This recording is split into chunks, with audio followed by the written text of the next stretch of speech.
There is a night where you walk out of the office when the clock has already passed 10 p.m. The city outside is still dazzling with lights, but inside your chest, there is only a cold, hollow emptiness. You are exhausted by your job, drained by the financial pressure on your shoulders, yet you don't dare to walk away. You fear failure, you fear poverty, you fear the judgment of your family, and you fear being left empty-handed in life. The Roman Emperor Marcus Aurelius once wrote a profound reminder to himself. The art of life is more like wrestling than dancing. This life is not a series of graceful steps danced to a sweet melody. It is a heavy match that demands you stand firm on your own feet against the sudden throes of fate. The fear of failure does not vanish when you run. It is only conquered when you have the courage to look it straight in the eye. Welcome to episode 4 of our series, 10 Letters to Reclaim Your Life. Today, we will join Seneca to learn how to tame the fear of poverty and failure, so you can make decisions with a cool head and a tranquil heart.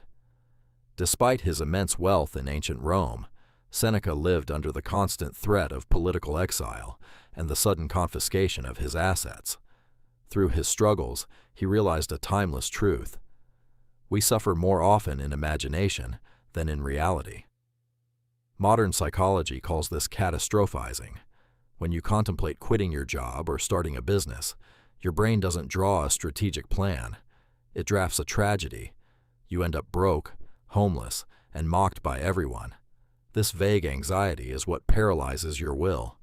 You choose to stay in a safe unhappiness today, simply because you are afraid of the uncertainty of tomorrow. But the Stoics ask you, what will be the price of this inaction in 5 or 10 years? Will it be a life slipped away in regret? To conquer this paralyzing dread, Seneca practiced a unique exercise. Each month, he advised Lucilius to spend a few days living on the cheapest food and wearing the roughest clothes, asking himself, "Is this the condition that I feared?" Entrepreneur Tim Ferriss modernized this practice into a 3-step fear-setting exercise that saved him from suicidal burnout. Step 1. Define. Write down the absolute worst-case scenario of your failure in vivid detail. Is it truly fatal, or just a temporary setback? Step 2. Prevent. What can you do to decrease the likelihood of this failure happening? Step 3. Repair. If the worst happens, how can you fix it? Who can you ask for help, or what temporary job can you take to pay the bills? By defining the nightmare, you strip the shadows of their power. You realize failure is merely a temporary scar that will heal, not a fatal abyss. There is a beautiful ancient saying, "Focus on yourself, and everything else will flow toward you." The external financial outcome of a project is never 100% under your control. But your work ethic, your integrity, your professional skill, and your inner resilience are entirely yours to govern. When you stop worrying about outcomes outside your control and pour your energy into mastering your present action, your mind will naturally quiet down. And when the mind is calm, clarity follows.